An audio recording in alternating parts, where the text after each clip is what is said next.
राजनीति में तारीखें अक्सर महज कैलेंडर पर दर्ज नहीं होती, कभी कभी वो इतिहास लिख जाती है। अब तक सियासी गलियारों में सवाल यही था कि धौला की बगावत को भाजपा सीरियस क्यों नहीं ले रही।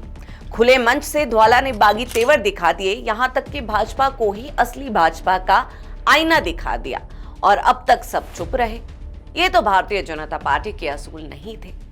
खैर, अब नोटिस आया तो लगा कि भाजपा अब भी शायद वही भाजपा है। नमस्कार, मेरा नाम है सुनैना कश्यप और आप देख रहे हैं KH लाइव हिमाचल। 12 अप्रैल शनिवार को जहां प्रदेश भर से धौला को जन्मदिन की शुभकामनाएं मिल रही थी, वहीं पार्टी हाईकमान ने धौला को तोहफे में कारण बताओ नोटिस थमा दिया। इसमें उनसे कई सवाल के जवाब मांगे गए। हालांकि रमेश धौला ने इस बारे में कुछ भी बताने से इनकार किया, परंतु इतना जरूर कहा कि पार्टी के बड़े नेताओं ने समय अच्छा निकाला है। पिछले 2.5 साल में उन्हें कोई चिट्ठी नहीं आई, ना ही किसी कार्यक्रम के लिए आमंत्रित किया गया, परंतु जन्म दिवस पर बधाई की जगह कारण बताओ नोटिस भेज दिया।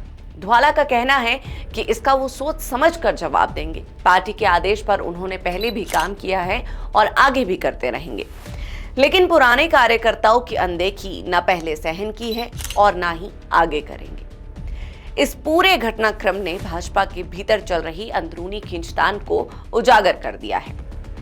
जाहिर है कि रमेश धौला जैसे वरिष्ठ नेता जो कई बार विधायक और मंत्री रह चुके हैं, अगर खुद को उपेक्षित महसूस कर रहे हैं तो न जाने ऐसे कितने ही नेता होंगे जो अब तक अपना दर्द छुपाए बैठे हैं। अब ये नोटिस महज एक औपचारिकता है या इसके पीछे पार्टी की कोई रणनीति है, ये तो भाजपा ही जाने। मगर हाँ, इतना जरूर है कि देरी से ही सही, आखिरकार भाजपा ने धौला को याद तो किया। भाजपा अब तक धौला को सीरियस नहीं ले रही थी, जिस कारण भारतीय जनता पार्टी की अनुशासनात्मक कार्रवाई पर भी सवाल उठ रहे थे।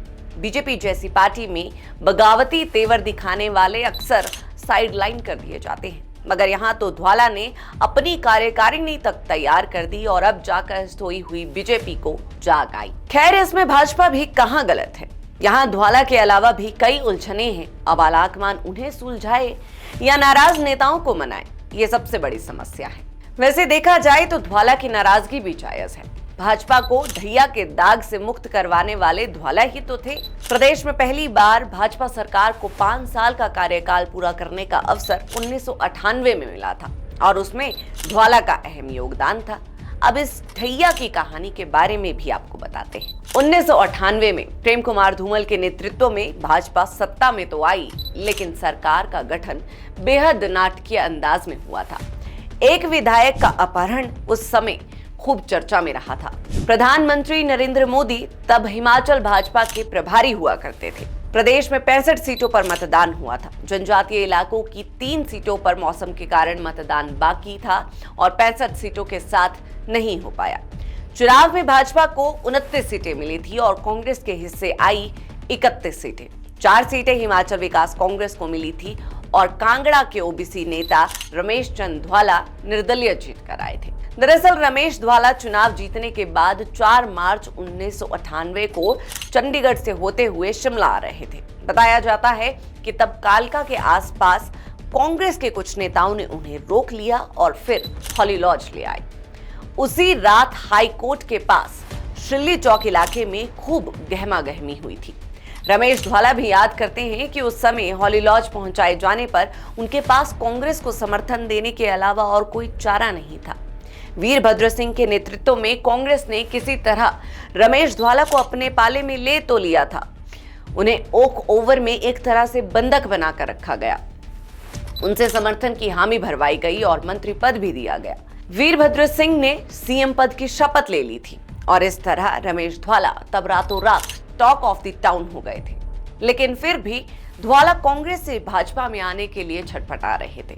बाद में किसी तरह तत्कालीन भाजपा प्रभारी नरेंद्र मोदी ने रमेश धौला तक एक संदेश पहुंचाया। रमेश धौला को किसी तरह भाजपा ने राकेश पठानिया और बाकी भाजपाइयों की पहल से कांग्रेस के चंगुल से छुड़वाया और फिर धौला ने बाद में भाजपा को समर्थन दिया। हिमाचल विकास कांग्रेस के अध्यक्ष पंडित सुखराम ने अपने करीबी गुलाब सिंह ठाकुर को किसी तरह से विधानसभा अध्यक्ष बनने के लिए मनाया। इस तरह कांग्रेस से एक सदस्य और कम हो गया और बहुमत साबित करने से पहले ही वीरभद्र सिंह ने इस्तीफा दे दिया। तब हिमाचल प्रदेश के राज्यपाल वीएस रमा देवी थी। खैर, रमेश धवाला के समर्थन से हिमाचल में भाजपा की सरकार बनी और भाजपा पर लगा ढैया का दाग छूटा। बता दें कि उससे पहले 2 बार शांता कुमार सीएम रहे, लेकिन उनकी सरकार 2.5 साल ही चली। इसलिए कहा जाता था कि भाजपा को ढैया लगा हुआ है। फिर 1998 में भाजपा की सरकार पूरे 5 साल चली। इसीलिए आज भी जब 1998 के उस चुनाव को याद किया जाता है तो रमेश धवाला का जिक्र जरूर आता है। खैर, अब नोटिस आ ही गया है तो सवाल ये उठता है कि अगर धवाला को पार्टी से निकाल दिया गया या उन्होंने खुद किनारा किया तो वो अपनी ताकत दिखाने की कोशिश जरूर करेंगे। इससे बीजेपी के वोट बैंक पर भी असर पड़ सकता है, खासकर उस इलाके में जहां धवाला की पकड़ मजबूत है। फिलहाल अभी पार्टी द्वारा सवाल पूछा गया है और धवाला का जवाब देना बाकी है। आगे क्या होगा ये कोई नहीं जानता, इसीलिए इंतजार करते हैं भाजपा के अगले कदम का और धवाला के जवाब का। बहरहाल आज के इस चर्चा में इतना ही। अपनी राय कमेंट बॉक्स में शेयर जरूर करें।